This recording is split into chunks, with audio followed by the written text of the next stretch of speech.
Dalam Islam itu sebenarnya ada 6 sebab kenapa wanita boleh meminta cerai. Nah ini aku kasih tahu ya.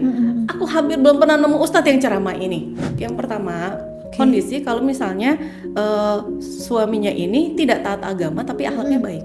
Oh, walaupun akhlaknya baik tapi nggak taat agama, misalnya itu ada kan boleh orangnya, minta cerai boleh gitu kita ya? minta cerai. Misalnya suaminya sekarang banyak orang bercerai karena nggak dinafkahi.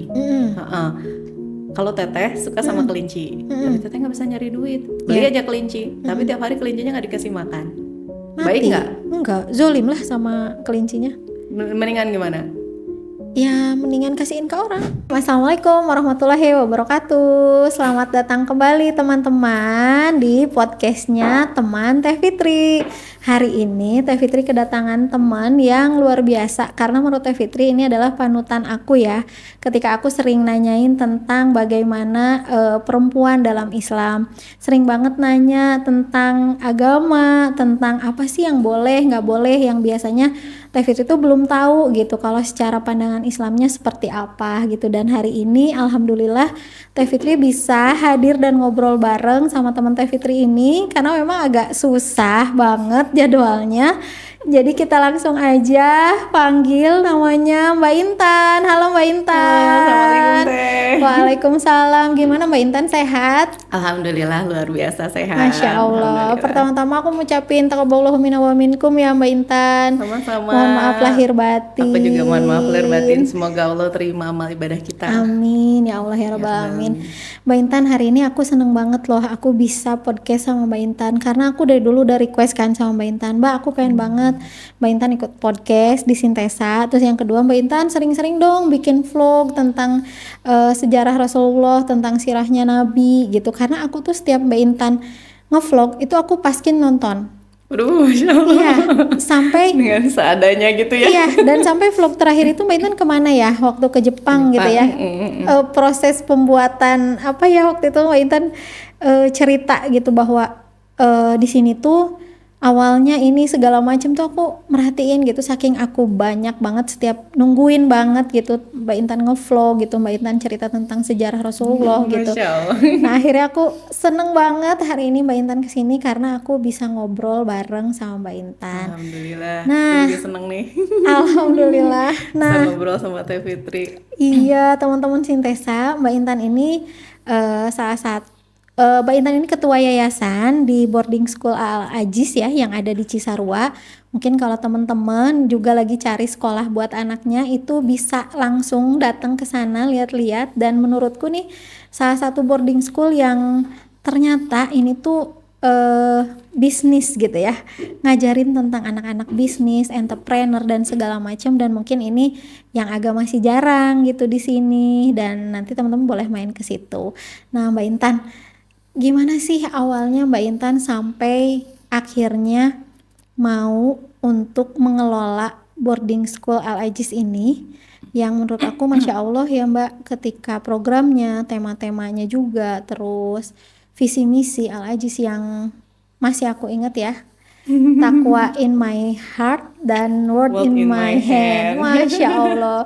Nah kan kadang dalam Islam sosok wanita itu nggak sering banget, tapi ada juga yang masih menganggap bahwa perempuan itu nggak boleh jadi pemimpin gitu. Perempuan itu ya sudah jadi kodratnya saja gitu ya, perempuan itu di rumah aja, jadi ibu rumah tangga aja. Tapi apa turning pointnya Mbak Intan sampai Mbak Intan itu akhirnya mau mengelola boarding school ini, Al-Ajiz ini?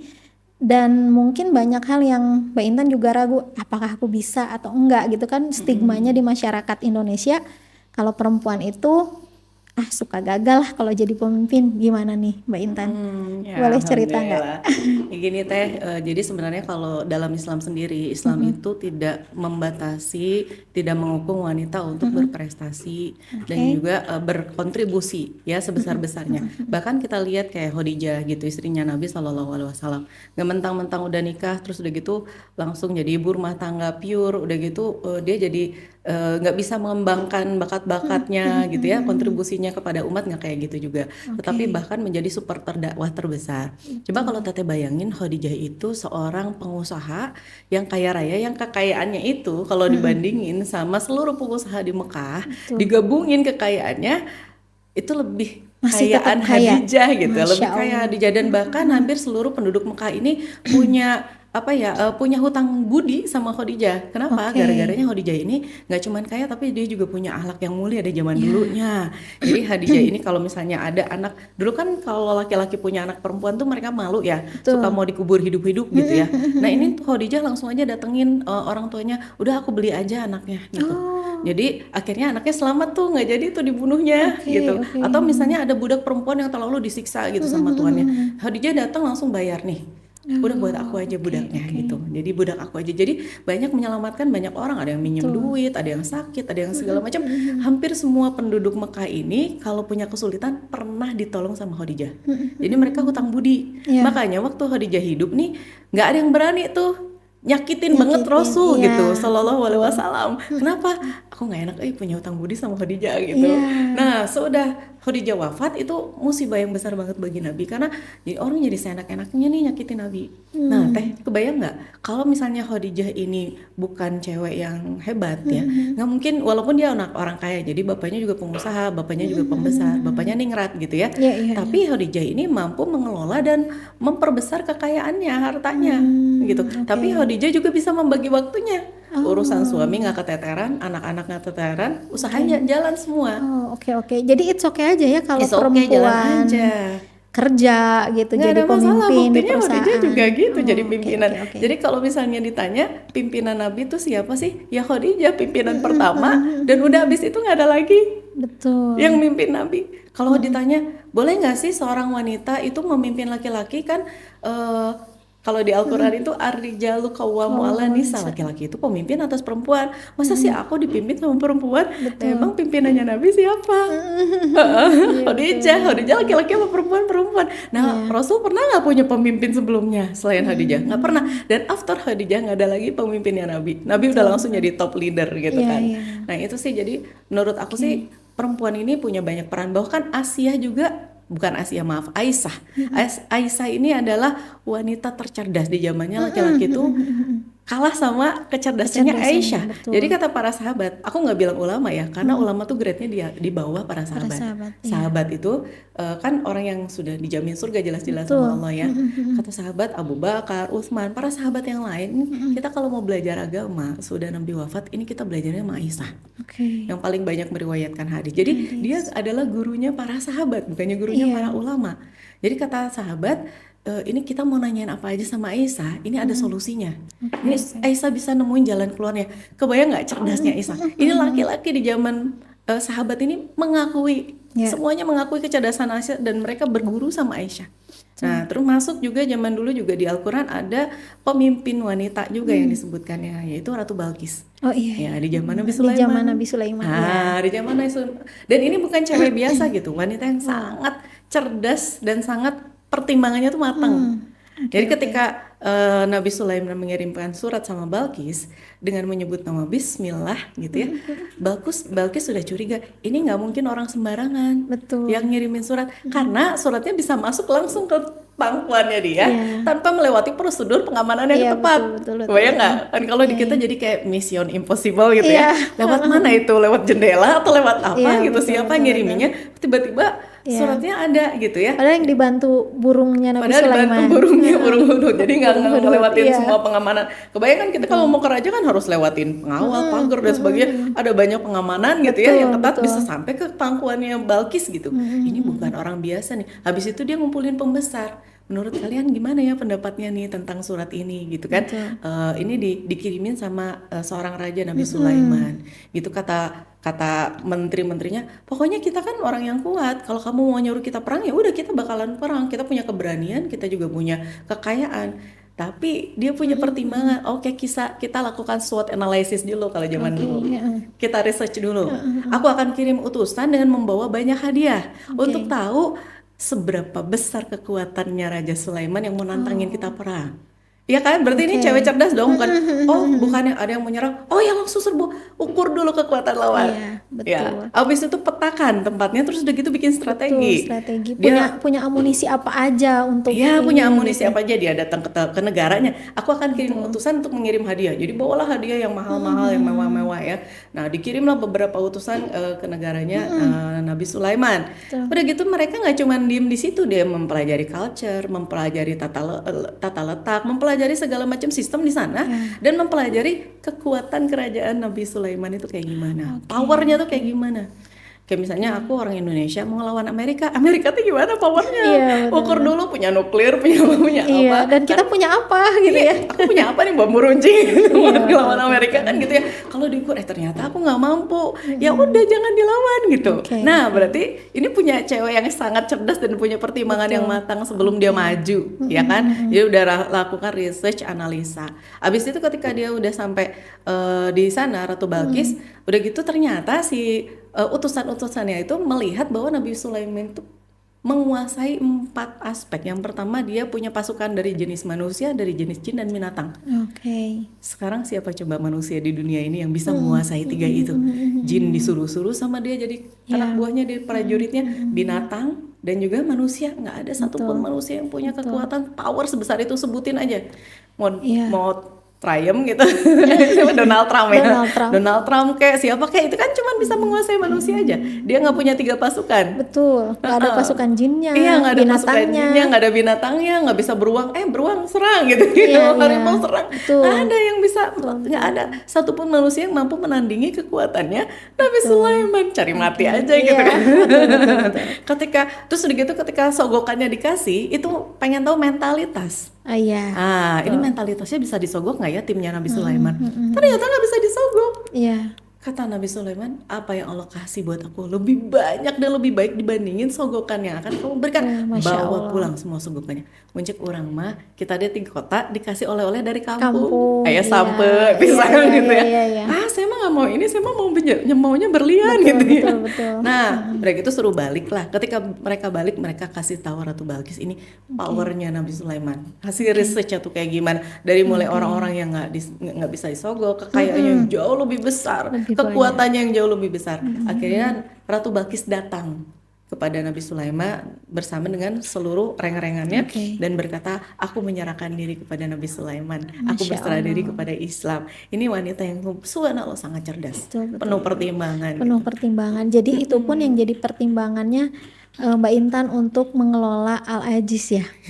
Dua inspirasi ini, Sebenarnya Hadijah nggak juga dan sih. Balkis gitu. Atau tuh ada waktu- inspirasi yang lain mungkin Mbak Intan Ya, yang jadi waktu aku pertama ngelola tuh aku nggak ngerasa memang aku mampu gitu, nggak ngerasa memang aku tuh layak mengelola lembaga Islam gitu ya. Ya. Nah, karena mungkin aku ngerasa ilmuku nggak banyak, dosaku banyak. pasti sama Mbak. Dosanya banyak, ilmunya dikit gitu ya. Dan aku juga setahu aku sih dulu ya pemimpin kan banyaknya laki-laki, tapi kan aku perempuan gitu. Nah, ternyata setelah bertahun-tahun, mungkin setelah sekian 9 tahun lah aku di Al-Ajiz itu. Akhirnya aku kan traveling ya, keliling kemana. Kemarin terakhir aku keliling tuh ke Turki ya.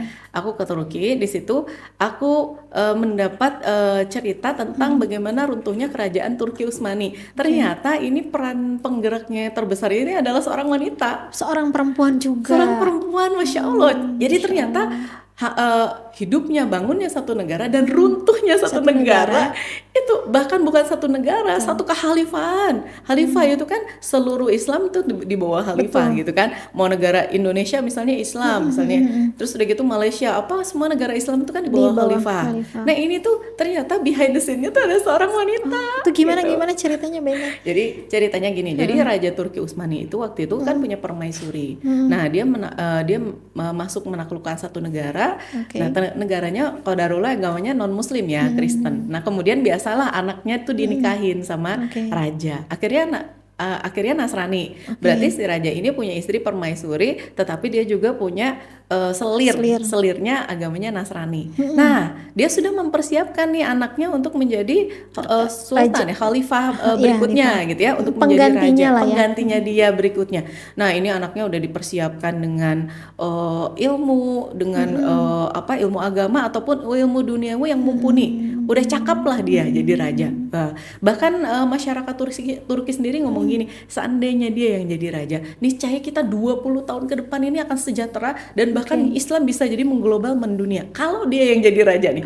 Karena udah benar-benar dipersiapkan gitu. Ya, udah mateng lah ya. Mateng banget. Jadi udah yang namanya mau jadi raja kan di sana harus dilatih mengelola dulu. Satu daerah misalnya jadi gubernur dulu, kayak dulu Sultan Muhammad Al-Fatih itu jadi gubernur nih Amasya. Muncik orang mah jadi gubernur di Jawa Barat gitu. Betul. Udah mengelola selama ternyata sudah cakap baru dia ditarik jadi presiden kan gitu ya. Jadi nah ini tuh udah mengelola, udah dia ilmu agamanya bagus, Al-Qur'annya sudah hafal, hadisnya sudah bagus dan sebagainya tuh udah siap, ilmu kenegaraannya udah bagus. Ternyata disabotase. Jadi istri keduanya nih yang Nasrani ini pengen anaknya aku yang jadi raja. Akhirnya si anak dari yang calon raja ini dibunuh ya sama istri ya lewat strategi ya pembunuhan. Nah kemudian naiklah anaknya dia jadi raja. Jadi anak selir ini yang jadi anak selir ini yang jadi raja, padahal dia nggak dipersiapkan untuk jadi raja gitu. Dan dia ini anak yang kurang bagus ya dari mulai agamanya, dari mulai akhlaknya. Dia menggunakan harta negara tuh untuk foya-foya, untuk minum minuman keras, main cewek dan sebagainya. Karena tadi hawa nafsu itu ya yang melatar belakangi dia ingin jadi raja gitu ya, bukan karena dia emang mencintai kerajaan itu atau ingin ada kebaikan-kebaikan gitu ya. Jadi rakyatnya, mungkin Allah juga nggak ridho ya. Nggak ridho juga. Nah kemudian bahkan dia membuat sebuah istana yang paling mewah yang banyak terbuat aku nggak tahu berapa ribu ton emas tuh. Ya, jadi istananya mewah banget sampai dia tuh ngutang bermiliar-miliar ke negara asing untuk membuat istana pribadinya dia yang super spektakuler itu. Nah, sedangkan dulu Sultan Al-Fatih itu istananya biasa-biasa aja. Yang penting aku rakyatnya sejahtera kayak gitu. Nah, kalau ini wah pokoknya sampai ngutang-ngutang untuk membuat istana yang sangat megah dan mewah. Dan dia juga nggak fokus karena hidupnya sibuk bersenang-senang, berfoya-foya. Jadi nggak fokus untuk memperbaiki selalu mengupgrade pasukan perangnya. Ya, karena pasukan perang di dalam Islam itu seperti pagar teh. Jadi mereka harus selalu dilatih, harus selalu di-upgrade, harus dibagusin. Seperti rumah kalau nggak ada pagarnya orang akan mudah menyerang. Jadi kita kalau misalnya jadi satu kerajaan terus kita nggak punya pasukan perang yang bagus, nah akhirnya nanti kerajaan-kerajaan yang lain akan datang untuk menaklukkan. Akhirnya si raja ini karena mentalnya jelek, dia pasukannya juga nggak bagus, nggak berkualitas, dia juga nggak ngedidik rakyatnya dengan baik, ya akhirnya Islam runtuh dan kalah dalam perang salib waktu itu. Sedih banget teh, sampai katanya jalan-jalan ini menjadi lautan darah di saat itu tuh. Jadi itu juga ada sosok perempuan juga ada di sosok belakang. Perempuan. Jadi aku pikir ternyata ada the woman behind the scene ya. Ada wanita di balik kesuksesan raja-raja gitu, bahkan sebuah khalifah gitu. Wanita ini teh jangan diremehkan strateginya loh. Iya benar. Nah, ketika Allah menyebutkan tentang wanita yang menggoda Nabi Yusuf di surat Yusuf, Allah berkata ya di surat Yusuf itu Allah berkata sesungguhnya dia telah membuat makar yang besar. Betul. Strategi yang besar, makar yang besar. Sedangkan setan disebut sama Allah sesungguhnya tipu daya setan itu lemah. Iya. Berarti si perempuan ini lebih cerdas daripada setan sebenarnya ketika dia digunakan di jalan yang salah gitu kan. Kebayang nggak sih kalau misalnya si tipu daya dan kecerdasan ini dia gunakan di jalan yang benar kan? Bagus berarti. Tapi kan berarti pada dasarnya perempuan ini cerdas ya Mbak Intan sebenarnya cerdas. Tapi kenapa ya Mbak Intan sekarang itu banyak banget perempuan-perempuan yang terjebak dalam pernikahan yang toksik gitu ya kalau bahasa-bahasa sekarang, di mana mereka itu tidak berdaya, di mana mereka itu sudah tahu tersakiti misalnya ya dengan seorang suami yang kasar baik secara fisik, verbal. Ada juga yang tidak bertanggung jawab karena kebetulan saya di sini menerima klien-klien konseling ya Mbak Intan. Ada juga yang KDRT. Tapi mereka itu sulit untuk keluar dari sebuah lingkaran itu gitu. Karena stigma masyarakat tentang janda itu kurang baik misalnya, atau meminta cerai kepada suami itu tidak diperbolehkan dalam Islam gitu. Nah sejauh mana Mbak Intan batasan seorang perempuan itu dikatakan boleh dan gak boleh gitu ya? Karena kan tadi hampir semua perempuan yang Mbak Intan ceritakan di zaman Rasulullah sampai yang tadi Ratu Balkis, bahkan yang jatuhnya perang salib itu kan semua perempuan-perempuan hebat ya, perempuan hebat. Bahkan yang di surat Yusuf pun bahwa dia itu membuat makar yang besar, berarti kan pada dasarnya perempuan itu cerdas gitu ya. Tapi kok ada sih Mbak Intan perempuan-perempuan yang nggak berdaya dan nggak bisa sama sekali untuk mempertahankan dirinya gitu ya, untuk apa ya, keluar dari relasi yang toksik ini gitu. Sejauh mana sih batasan, mumpung ada Mbak Intan nih dalam Islam gitu ya, bahwa perempuan ini boleh menggugat cerai kepada suaminya gitu. Kayak gini Teh, aku kan tadi mau nanya ya Teh ya, menurut Teteh Rasul itu suami yang keberapa sih buat Khadijah? Teteh tahu nggak? Nah, setahu aku, sependek pengetahuan aku, Rasulullah itu kalau nggak salah suami ketiga. Nah, Betul berarti nggak kan sih? Khadijah itu janda ya? Betul. Jandanya Ya. janda ditinggal meninggal atau janda cerai? Kalau setahu aku lah ya. Kalau yang pertama itu meninggal, yang kedua itu bercerai. Kalau nggak salah ya, aku nggak tahu sih, lupa. Iya, Karena setahu punya aku anak, juga gitu punya ya. anak juga kan, sebelum dari Nabi Muhammad SAW itu beliau sudah punya anak dari suami sebelumnya gitu. Iya, dan ini Khadijah ini salah satu wanita yang dijamin surga. Betul, Ya, bahkan dia jadi pimpinan bidadari di surga. betul. Tapi dia nggak mau dirinya dizolimi dan disakiti sama suaminya. Padahal zaman itu wanita itu nggak punya hak suara loh. Betul. Kalau misalnya anak perempuan aja langsung dikubur hidup-hidup. Betul, betul. Jadi kayak perempuan tuh nggak ada harganya gitu di zaman Ya. itu tuh. Tapi Khadijah itu berani. Pokoknya aku merasa tersakiti, aku tidak dihargai. Dia meminta cerai, dia tinggalin aja suaminya. Betul. Dan dia juga suka sama Nabi. Pernah ada yang nanya sama aku ya, ini kalau perempuan suka sama cowok duluan boleh nggak?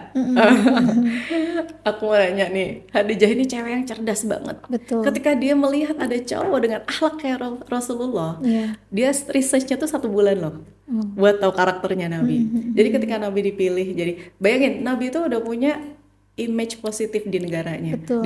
Disebut Al-Amin ya, Iya, orang iya. yang paling jujur. Jujur. Padahal senegara kan di Indonesia nggak ada ya, terkenal satu negara tuh orang paling jujur se-Indonesia Nggak Raya. ada kayaknya, nggak ada. Ya. Siapa ya? Di situ tuh ada terkenal satu negara Mekah Raya gitu ya. Ini orang paling jujur yaitu Rasulullah Al-Amin. Direkrut lah sama dia. Udah ngedenger gitu aja harusnya udah percaya total dong. Betul. Nah, tapi Khadijah tuh cross check lagi. Ya. Nah, dengan ketika Nabi itu diamanahin gitu kan. Nah, udah gitu melakukan perjalanan dagang itu Khadijah titipin orang namanya Maisarah. Iya. Nah, Maisarah ini ngikutin Nabi selama 1 bulan, gimana suruh khusus merhatiin karakter, gerak-gerik, ngapain aja, gimana aja, dan harus semuanya diceritain sama Khadijah. Begitu pulang udah 1 bulan perjalanan, Maisarah cerita nggak ada dari A sampai Z, nggak ada yang diilangin. Maisarah itu laki-laki apa perempuan? Laki-laki. Laki-laki. Kan kita mikirnya Maisarah itu perempuan ya kalau di Indonesia tuh ya. Iya, iya. Nah, setelah tahu akhlaknya ternyata begitu bagus, begitu mulia, hampir sempurna walaupun masih ABG gitu ya. Iya, betul. Kematangan berpikirnya udah bagus gitu. Khadijah lah yang ngelamar duluan Nabi. Betul. Jadi ngirim orang nanya, kamu udah minat belum nikah gitu. Kata Nabi, emang ada yang mau sama aku gitu kan. Terus kata ceweknya, ada. Siapa? Khadijah. Kaget lah. Khadijah gitu. Iya. Kenapa coba kaget? Karena mungkin tidak menyangka ya, Kenapa nggak nyangka perempuan sehebat sehebat Khadijah gitu. Dan kan ayahnya juga di sana kepala suku gitu ya, bukan kepala suku, jadi lebih ke kayak pembesar lah ya pembesar. di Sobatan sama kakeknya Khadijah kan, kakeknya Iya. Khadijah kan pemimpin di Iya. Mekah gitu. Nah, Khadijah gitu kaget karena Khadijah ini selain tadi yang Teteh sebutin, Khadijah juga banyak laki-laki yang ngelamar pangeran-pangeran kaya. betul.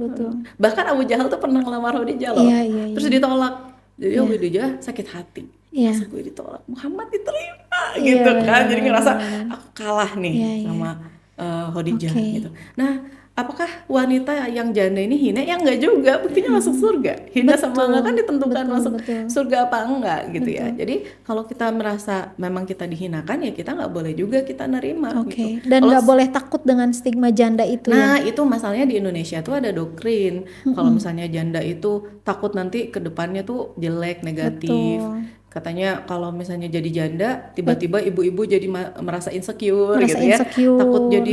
Takut jadi pelakor suami saya dan sebagainya lah gitu ya, macam-macam gitu. Atau digodain sama laki-laki Atau lain misalnya. laki-lakinya jadi malah agresif gitu ya. Oh, Betul. janda ini, oh ada janda gitu ya. Atau misalnya ada statement orang tua juga yang pokoknya kita mah harus nerimo. Ya, Betul. pokoknya dia apain nerimo aja lah gitu ya. Mau Dan suami kita disakitin teh bukan diapain. Firaun gitu ya. Dan suami Masih kita teh banyak bukan Firaun. masih banyak yang disyukuri gitu, Nah, Firaun mah itu tuh segitunya jadi gitu. hampir semua ustadz yang ngomongnya tentang sabar, orang tua kita juga ngedoktrinnya gitu, tapi nggak lihat sisi lain loh. Rasul tuh seimbang loh kalau ngajarin sesuatu, nggak cuma satu aspek aja, nggak cuma sabar doang gitu. Tapi ada aspek-aspek lain yang juga jadi pertimbangan, kapan kita harus sabar, kapan kita harus ngelawan, kapan kita harus berperang. Seandainya cuma ada sabar dalam Islam, maka Islam nggak akan pernah perang sampai 13 kali. Betul. Ya, berarti Karena kan cukup dengan sabar cukup aja. sabar aja, kamu diapain, disiksa, dibunuh, diem aja, sabar aja, nanti kamu dapat pahala masuk surga. Nggak gitu. Seandainya gitu nggak akan ada perang Badar, perang Uhud, perang Hunain, perang A, perang B sampai terakhir sampai Rasul meninggal. Itu berarti memperjuangkan apa hak saya yang dizolimi gitu. Berarti kan kita kalau misalnya kita terzolimi, kita harus berjuang dong, untuk gitu. mempertahankan. Bahkan di dalam Islam itu pernah seorang sahabat nanya sama Rasulullah, aku kalau malam-malam dibegal gitu, terus udah gitu terus aku harus gimana? Kata Nabi, lawan gitu. Terus gimana kalau dia mati dia masuk neraka, kamu masuk surga. Gimana kalau aku yang mati? Kalau kamu yang mati, kamu masuk surga, kamu jihad, matinya syahid gitu. Jadi Rasul nggak nyuruh kalau ada begal gimana? Sabar aja. Dan Rasul juga nggak nyuruh kalau ada begal gimana? Lari. Dia nyuruh lari loh. Lawan sampai mati. Kalau mati masuk surga, jihad. Gitu Rasul tuh nyuruhnya. Nah, dalam Islam itu sebenarnya ada 6 sebab kenapa wanita boleh meminta cerai. Nah, ini aku kasih tahu ya. Aku hampir belum pernah nemu ustadz yang ceramah ini. Cuman 1. Nah, cuma 1 doang. Sisanya yang lain suruh sabar. Itu doang yang doktrinnya. Nah, jadi yang pertama, kondisi kalau misalnya suaminya ini tidak taat agama tapi akhlaknya baik. Walaupun akhlaknya baik tapi nggak taat agama, misalnya itu boleh minta cerai. Boleh kita gitu minta cerai. Misalnya suaminya tuh baik sama saya, pengertian, penyayang, romantis, tanggung jawab, pokoknya semua kebutuhan saya tercukupi, tapi tara sholat, nggak pernah ngaji, nggak pernah puasa di bulan Ramadan gitu ya. Nah, ini kita boleh meminta cerai dari suami yang seperti ini. Jadi kayak nggak ngebimbing kita ke jalan Allah itu Ya kan, bisa. suami mah tujuannya bukan cuma buat di dunia, buat jadi suami di surga. Jadi sama-sama ibadah ke surga gitu. Nah, ini penyebab pertama ya. Jadi kalau misalnya dia akhlaknya baik tapi ibadahnya buruk misalnya ya, hubungan sama Allahnya buruk. Yang kedua, ibadahnya baik tapi akhlaknya buruk. Ada nggak yang kayak gini? Ada ya. Oh, rajin sholat, suami saya mah rajin Ustadz, ngaji, Kiai, misalkan ada juga gelarnya. tapi kalau di rumah suka caci maki, hobinya selingkuh gitu ya. Hobinya selingkuh, kekerasan verbal, suka caci maki saya merasa tersakiti. Ini juga boleh loh. Menyebab seseorang itu boleh meminta cerai. Walaupun misalnya ibadahnya bagus tapi akhlaknya buruk, ini kita boleh minta cerai. Bahkan perceraian pertama di dalam Islam adalah ada seorang wanita menikah, tahu-tahu malam-malamnya di KDRT sama suaminya. Langsung lari tuh ke rumah Nabi, gedor-gedor. Jadi rumah presiden juga zaman dulu bisa digedor. Bisa digedor ya kapanpun. Kalau aku susah mau nemuin Prabowo nggak bisa ngegedor, ya kenapa ya harus lewat. Harus banyak lapisan. Harus banyak lapisan yang aku tembus kan. Nah, udah gitu Nabi keluar kan nemuin perempuan ini. Terus ternyata si perempuan ini, ya Rasulullah, aku dipukul sama suamiku, ditampar dan aku nggak ridho. Kata Nabi, ternyata suaminya nggak berapa lama nyusul gitu ya. Terus Nabi nanya, benar kamu mukul? Iya gitu. Terus kata Nabi, kembalikan mahar. Kamu bisa ngembaliin mahar suami kamu nggak? Bisa, aku bisa ngembaliin mahar. Suruh kembalikan mahar, ceraikan istri kamu sekarang juga. Kata suaminya masih nggak mau nerima nih, ya Rasulullah, apa nggak ada jalan lain gitu? Aku nggak mau ceraiin istri aku. Ya nggak ada jalan lain, cerai. Rasul juga nggak nerima loh. Padahal si cewek ini baru digampar sekali. Kebayang ya, ada cewek yang di KDRT 5 tahun. 10 tahun ada, 15 tahun. Digebugin terus-terusan, dijemput, dicambak, diinjek-injek. Sekali aja dia ditampar, Rasul sakit. Nggak nerima. Kamu ceraiin dia kalau nggak bisa memperlakukan dia dengan baik. Bahkan ada laki-laki, pernah satu saat ada seorang wanita namanya Fatimah dilamar sama 2 laki-laki. Kata Fatimah, ya Rasulullah, ada 2 laki-laki ngelamar aku. Jadi mau konseling masalah ada yang lamar juga ke Nabi gitu kan. Ini si perempuan ini nggak tahu nih cowoknya kayak gimana. Kata Rasul, yang satu itu orangnya pengangguran. Mm-mm. Jadi dia miskin dan nganggur. Hmm. Kalau miskin tapi dia mau bekerja keras masih mending bisa menafkahi keluarga ya. Oke, Tapi iya. miskin dan nganggur, jangan. Yang satu lagi, dia itu Abu Jahim itu nggak pernah meletakkan tongkatnya dari atas pundaknya. Maksudnya apa? Dia orangnya tukang mukul. Hmm. Jadi Oke. kata Nabi temperamen ya, soalnya Iya. dikit pukul, soalnya dikit pukul gitu ya. Nah akhirnya kata Rasul, kamu jangan nikahi dua-duanya. Oke. Terus gimana tuh? Jahit, nikahin Jahit. Itu ya. Ngasih solusi. Iya, yang Kamu jangan nikah sama itu, nikah aja sama ini. Kata Fatimah, waktu itu sih aku nggak cinta sih sama Jahit gitu. Tapi aku nurut sama Nabi karena Nabi kalau nyuruh pasti ada masalah, ada kebaikan di dalamnya. Aku nikah dan aku bahagia sekarang sama Zaid. Dia suami yang baik sama aku. Gitu. Itu jadi yang baru 2 ya. Masih banyak nih. Gimana nih? Spare waktunya masih ada nggak nih Teh? boleh. Yang ketiga apa? Yang ketiga Bu Intan? Oke, jadi yang ketiga itu sebentar ya, aku mau nyontek dulu nih Teh, kadang-kadang aku lupa ya. Nah, kalau suami tidak menunaikan hak utama istri Teh. Oke, hak utama istri itu apa Nah, aja? hak utama istri terutama ada 2 ya Teh ya. Mm-mm. Nafkah lahir batin Teh. Oh, Jadi dia memberi nafkah, misalnya suaminya baik nih, tapi atau misalnya memberi nafkah secara lahiriah ya udah ngasih rumah, ngasih pakaian, ngasih makan, bertanggung jawab, tapi ternyata tidak bisa memenuhi secara biologis. oke. Nah itu Kalau juga nggak misalnya bisa. gara-gara sakit nggak bisa ngasih nafkah biologisnya itu gimana Bu Intan? Ya tergantung si perempuannya. Si perempuannya bisa menahan syahwat nggak? Misalnya, aduh gimana ya, aku tuh kasihan sih sama suamiku pengen ngurus, tapi aku nggak bisa nahan syahwat. Aku takutnya nanti aku jadi berzina atau aku jadi selingkuh kalau misalnya aku terus-terusan kayak gini gitu. Karena perempuan kan nggak boleh poliandri ya. Iya, Kalau dibalik posisinya cowok yang kayak gitu istrinya sakit, Bisa. dia boleh poligami ya, bisa Betul, nikah betul. lagi. Tapi kalau perempuan kan nggak bisa. Nah dalam hal ini si perempuannya merasa masih butuh gitu, Betul. dia boleh menggugat cerai karena dia butuh secara biologis Oke, gitu. oke. Dan juga nafkah lahiriah juga seperti itu. Nafkah lahir itu bukan hanya materi, tetapi cinta, kasih sayang, perhatian juga nafkah gitu. Afeksi ya. Afeksi, kasih sayang, karena kita kan manusia bukan makhluk mati gitu, makhluk Betul, hidup, betul, bukan bor, betul. bukan papan gitu kan. Kita butuh merasa dicintai, butuh merasa Ya. disayang. Kadang-kadang suami udah kirim transfer aja lah duitnya, tapi dia tidak memberikan nafkah batin sama Betul. istrinya. Nggak hadir ya. Tidak nggak hadir, tidak mencintai, Tidak membersamai tidak gitu kan. membersamai, tidak menyayangi. Istri Ya. kan nggak ngerasa disayang. Misalnya dia nikah lagi, terus sama istri muda, terus istri tuanya tuh tidak diperdulikan sama dia, Itu boleh minta cerai. boleh minta cerai. Oke. Nah, jadi itu kasus ke berapa? Itu tiga. Ketiga. Keempat minta Oke.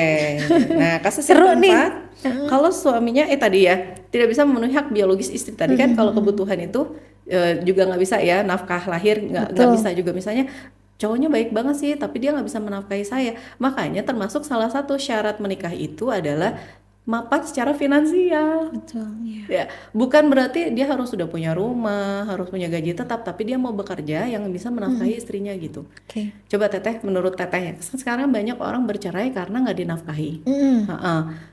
Kalau Teteh suka sama kelinci, tapi Teteh nggak bisa nyari duit, beli aja kelinci, tapi tiap hari kelincinya nggak dikasih makan. Mati. Baik nggak? Enggak, zolim lah sama kelincinya. Mendingan gimana? Ya mendingan kasihin ke orang. Ya, atau kelincinya jangan dibeli. Jangan dibeli.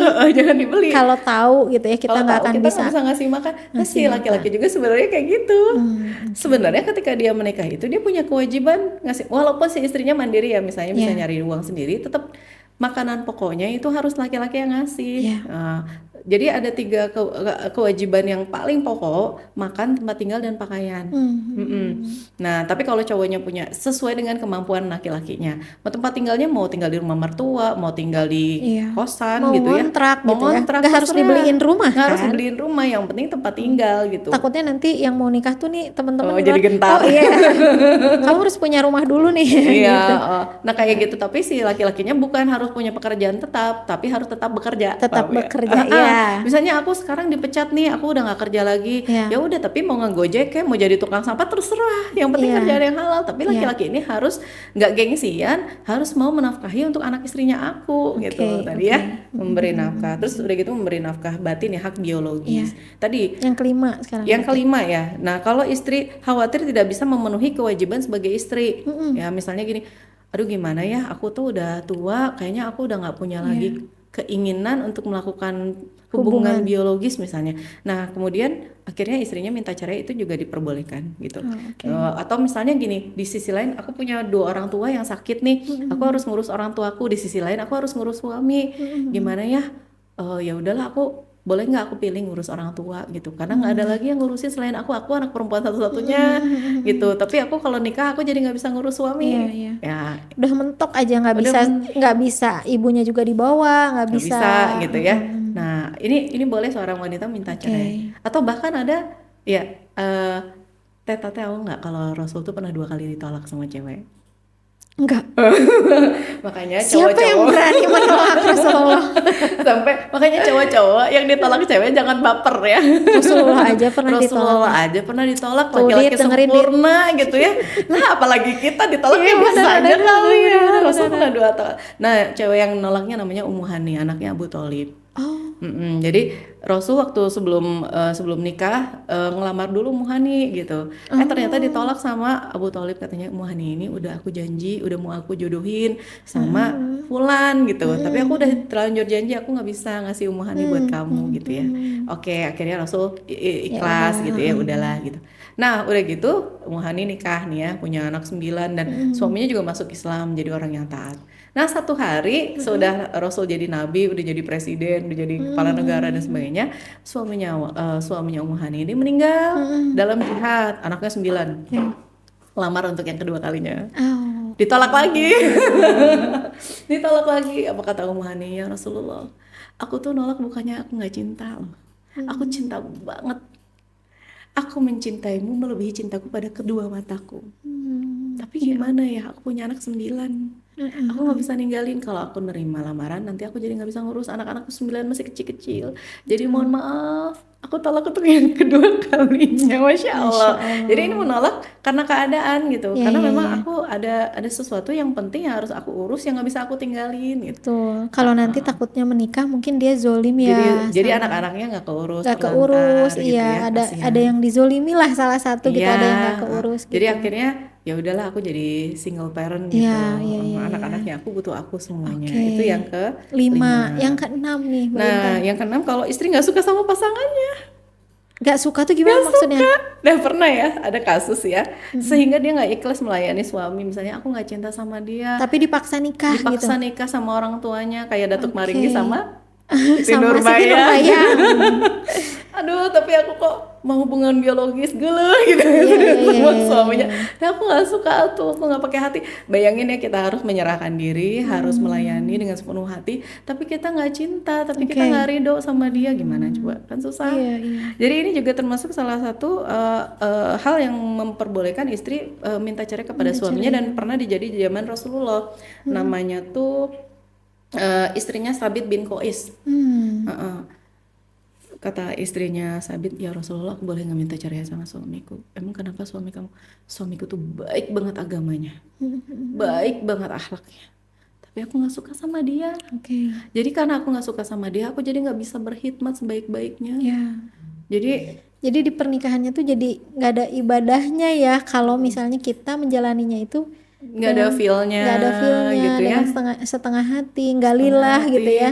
Iya, maksudnya kan orang teh kudu bogoh gitu. Kayak aku yakin nih, Teh Fitri kerja di sini bisa bertahan karena Teteh cinta sama pekerjaan ini. Betul. Iya kan? Iya. Aku bogoh sama cinta sama pekerjaan ini. Kayak aku juga, aku kerja di Al-Aziz jadi guru. Kalau ditanya profesinya apa, guru, aku tuh suka direndahkan loh sama orang-orang. Saya aku lagi traveling ke luar negeri, ibu kerjanya apa ya, 1A yang 1B, pada tinggi-tinggi jabatannya. Saya guru, aku dengan bangganya bilang kalau aku tuh guru.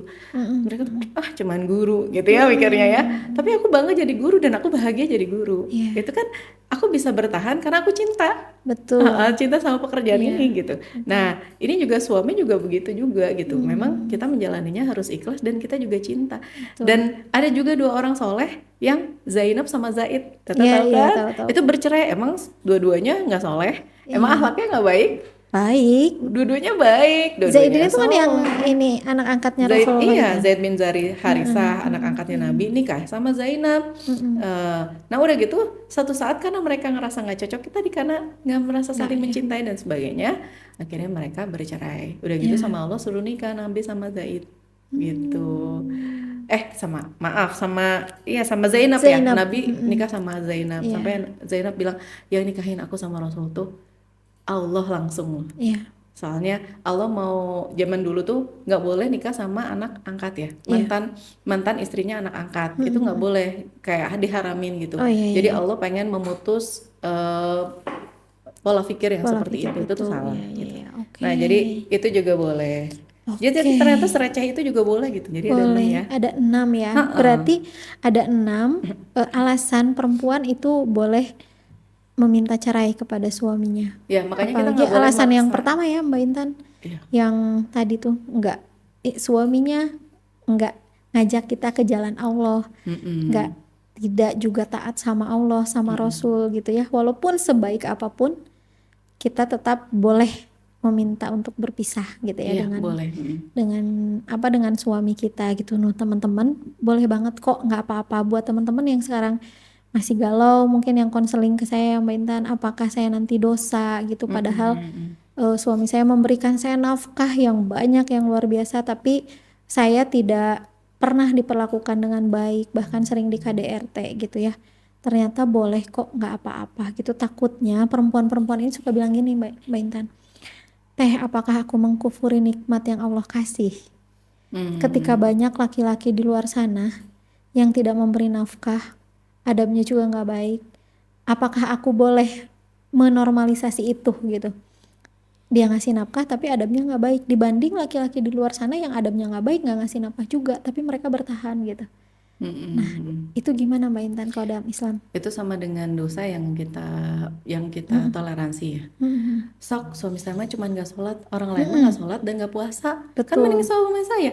Dan nggak bisa ditoleransi, dua-duanya juga dosa. Iya betul, dua-duanya juga dosa dan Dua-duanya juga tidak dosa bisa dan dua-duanya juga nggak ditoleransi. bisa ditoleransi gitu. oke, Jadi oke. memang bukan berarti karena suami saya melakukan salah satu kewajibannya terus kita jadi bisa menormalisasi kesalahannya yang lain gitu. Oke. Dan juga aku juga nggak setuju sama kebanyakan ya gini, mereka tuh salah milih di awal. Ada yang nyalahin ta'aruf, ngapain sih ta'aruf tuh nggak benar, kita jadi nggak benar-benar mengenal pasangan. Nah sebenarnya kalau aku sih ada 9 kali pertemuan iniin tentang pernikahan gitu.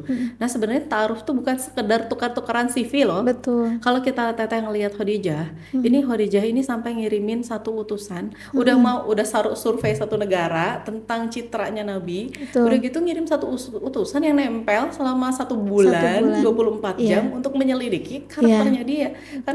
Karena kata Umar bin Khattab, seseorang itu bisa diketahui karakternya lewat 3 hal. Yang pertama bermalam, yang kedua bersafar, yang ketiga bermuamalah. Muamalah tuh urusan uang. Nah ini berarti udah 3-tiganya nih.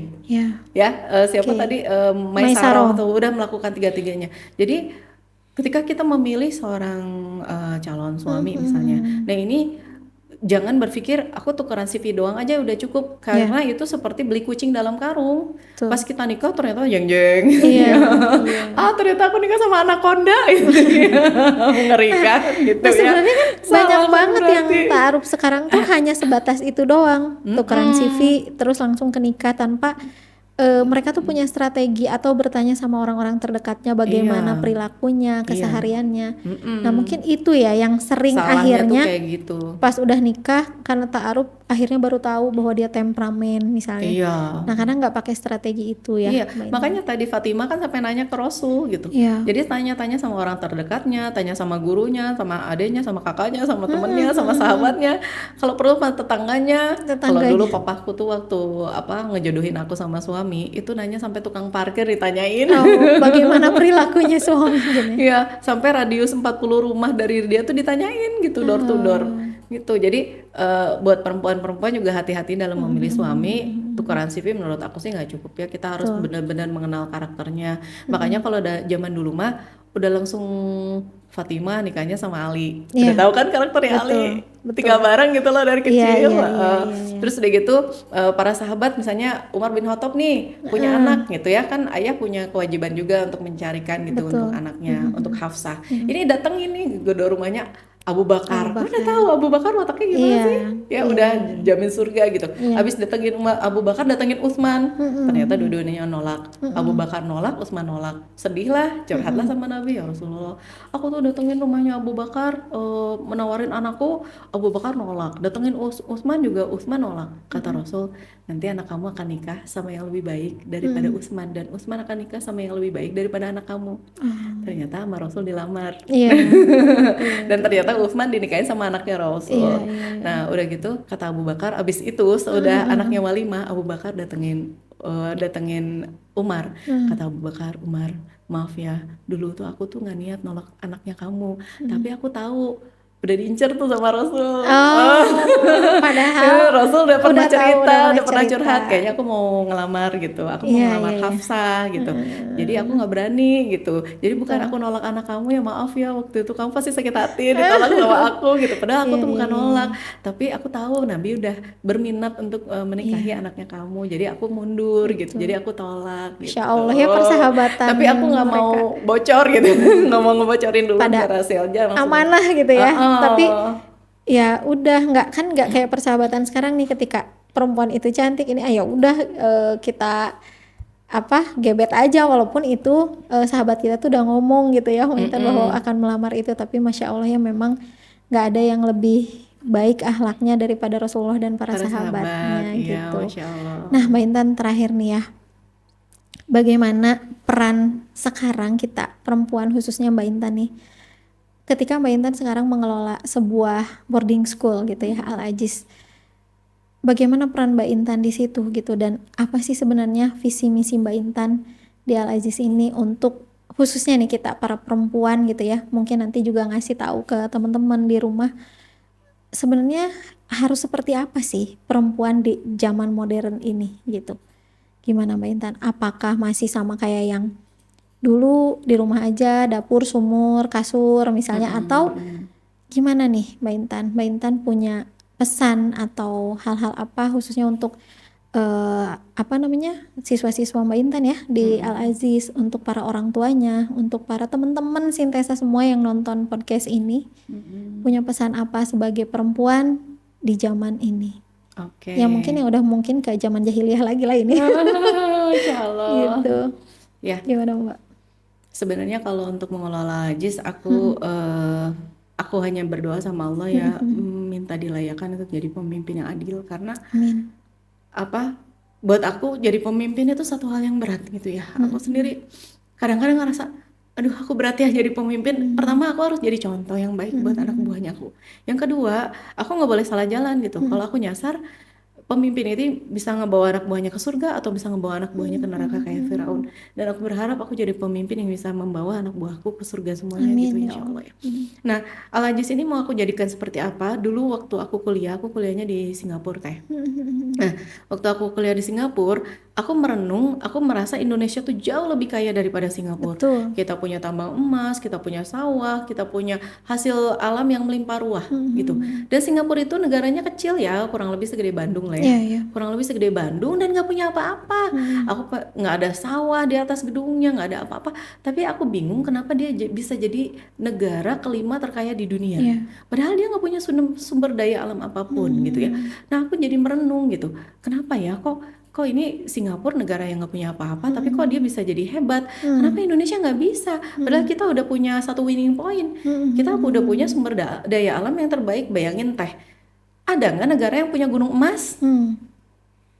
Apa di Amerika, apa di Australia? Kan cuma ada di Indonesia sih gunung emas tuh gitu ya. Berikut sekarang emas katanya tembus harganya sampai 2 juta ya. Masya Allah. Nah, aku tuh, dan juga di Indonesia tuh banyak pesantren-pesantren ya, ada 3.000-an pesantren gitu. Iya. Tapi aku belum nemu lulusan pesantren yang jadi presiden. Ada nggak? Dari yang pertama Soekarno, Soeharto misalnya, siapa-siapa, ada nggak ya lulusan pesantren? Belum. Nah berarti aku berpikir gini, berarti si pesantren ini belum mengkombinasikan antara antara jadi kepemimpinan, atau misalnya ekonomi dengan Islam gitu. Jadi mereka tuh baru fokusnya di ranah ibadah aja, ranah sholat, ranah ngaji, ranah hafal Quran gitu, ranah ilmu-ilmu agama, tetapi dunianya belum dimasukin. Mereka ngerasa kalau ngurusin dunia tuh duniawi banget, itu tuh nggak akhirat. Padahal ngurusin dunia itu perintah Allah. Justru ngurusin dunia itu berarti aku lagi beribadah kepada Allah. Mereka nggak ngerasa tuh kalau aku lagi ibadah. Oke. Kalau aku lagi menggerakkan roda ekonomi berarti aku lagi ibadah.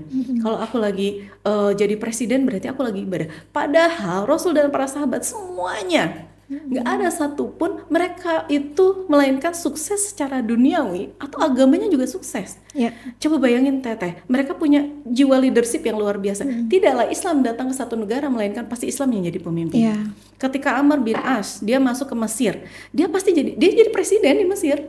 Ketika kita masuk misalnya ke Spanyol, kita masuk Persia, padahal Persia tuh negara terbesar di dunia pada saat itu ada dua ya, Romawi sama Persia, tapi langsung jadi presidennya. Aku lupa lagi namanya, Abu Ubaidah bin Jarrah kalau nggak salah, yang jadi presidennya. Negara-negara adidaya di zaman itu diperintah sama Islam. Nah sekarang kayak di Singapura, itu kan negara aslinya itu kan Islam yang Melayu, tapi dirule sama Chinese. Orang-orang Islamnya, aku berpikir apa nggak punya kapasitas? Ya. Nah pasti punya kapasitas tapi nggak dilatih karena mereka ngerasa aku lagi ibadah gitu, lagi melatih leadership tuh. Nah sedangkan zaman dulu tuh nggak dicontohin loh sama Nabi. Betul. Jadi Mbak Intan Nggak punya jiwa leadership gitu. Jadi Mbak Intan pengen anak-anak di Al-Aziz tuh punya jiwa leadership dan mereka menguasai dunia dan menguasai perekonomian. Karena Rasul ketika masuk Madinah, ini yang Rasul bangun tuh dua. Yang pertama masjid. Masjid itu ngurusin apa? Ngurusin agama dan ngurusin kenegaraan, ngurusin politik. Itu tuh dilakukannya di masjid, bukan di Gedung Putih ya, di masjid. Yang kedua yang Rasul bangun adalah pasar. Nah, Rasul ketika bangun pasar, Islam langsung menguasai pasar Madinah teh. Jadi mengalahkan seluruh pasar Yahudi. Yahudi itu tutup lapak ketika pasar Islam bangun. Kalau di Indonesia namanya Sembilan Naga teh. Ya kan? Menguasai pasar Indonesia siapa? Kita semua tahu. Betul. Ya kan yang menguasai pasar Indonesia bukan orang Islam. Nah, sebenarnya seharusnya Islam itu menguasai pasar di negara sendiri, bahkan pasar dunia. Seandainya Islam masuk ke pasar karena ekonomi, maka Islam akan menguasai pasarnya. Nah, sekarang kita cuma diajarin menghafal Al-Quran tapi tidak mengajarkan entrepreneur, tidak mengajarkan leadership, gimana mau menguasai pasar, gimana mau jadi pemimpin negara, pemimpin dunia. Jadi aku berusaha di Al-Aziz itu kita kombinasi. Ayo, maksudnya gini, agama bukan berarti kita nggak belajar, kita belajar agama, tapi kita belajarkan mengamalkannya. Mengamalkannya yaitu salah satunya dengan wa idz qala rabbuka lil malaikati inni ja'ilun fil ardi khalifah, kata Allah, aku suruh manusia itu menjadi khalifah. Satu-satunya aturan agama di dunia ini yang nyuruh kita buat jadi leader tuh cuman Islam, pemimpin. Gak ada, cari di Bible, cari di apa di kitab manapun deh yang nyuruh jadi pemimpin cuman Islam. Tapi kenapa yang jadi pemimpin bukan orang Islam? Nah, berarti kan menjadi pemimpin ini bukan tujuannya Al-Aziz aja, tetapi sebenarnya harusnya tujuan kita semuanya. diciptakan, semua orang muslim punya tujuan untuk jadi pemimpin. Masukkanlah kurikulum leadership ini ke dalam sekolahnya gitu. Masukkanlah kurikulum entrepreneur ini ke dalam sekolahnya, karena Rasul juga disuruh menguasai ekonomi. Dan Rasul juga menguasai ekonomi, istrinya Rasul menguasai ekonomi gitu. Dan ini pun bukan hanya untuk laki-laki aja ternyata ya, perempuan juga. Perempuan juga. Nah, berarti buat teman-teman di rumah atau emak-emak nih yang suka nongkrongin podcastnya Sintesa atau IG-nya Sintesa, buat teman-teman yang pengen anaknya sekolah dan punya kepemimpinan dan juga menguasai entrepreneur ya, dunia bisnis, itu bisa masuk ke Al-Aziz Boarding School di Cisarua ya Mbak Intan. Mungkin yang kalau mau daftar karena lihat podcast ini nanti ada diskon ya Mbak Intan. Insyaallah boleh dikasih diskon. Boleh dikasih diskon khusus gitu ya. Mbak Intan terima kasih banyak sudah hadir di Sintesa, karena itu Kak Adit udah gini-gini. Udah habis sholat duhur ya. Waktunya gitu. Terima kasih banyak. Jazakillah khairan kasir Mbak Intan. Aku senang banget dari dulu aku bilang sama Mbak Intan, aku pengen banget jadi murid Mbak Intan ya. Mbak Intan tolong kalau aku nanyain tentang hal-hal apapun yang berhubungan dengan agama, bahkan aku pernah Mbak Intan konseling ada nggak sih dalam Islam, curhat boleh nggak sih gitu ya. Aku ke Mbak Intan dan mudah-mudahan Mbak Intan ridho untuk memberikan ilmu-ilmunya ke aku gitu ya. Bahkan aku nawarin teh kalau misalnya memang teteh bersedia, mungkin misalnya ayo kita ngadain seminggu sekali lah kita kajian gitu. Mau di mana, mau di Sintesa juga aku aku ayo Boleh, aja. asik, mantap Mbak Intan. Makasih banyak ya Mbak Sama-sama Intan Teteh, sudah hadir semoga ke bermanfaat Sintesa. ilmunya. Dan buat teman-teman, ternyata perempuan itu dalam Islam sangat dimuliakan. Jadi kalian jangan takut, jangan khawatir kalau kalian merasa bahwa hak-haknya, harga dirinya itu tidak dimuliakan oleh pasangan, oleh keluarga, oleh teman-teman kalian. Kalian boleh kok memperjuangkan itu gitu. Jangan pernah takut, dan kalau misalnya butuh bantuan, butuh dukungan profesional, boleh banget bisa datang ke Sintesa Wellness. Terima kasih Mbak Intan, Oke, terima terima kasih kasih juga teman-teman Teh semuanya. Fitri. Assalamualaikum warahmatullahi wabarakatuh.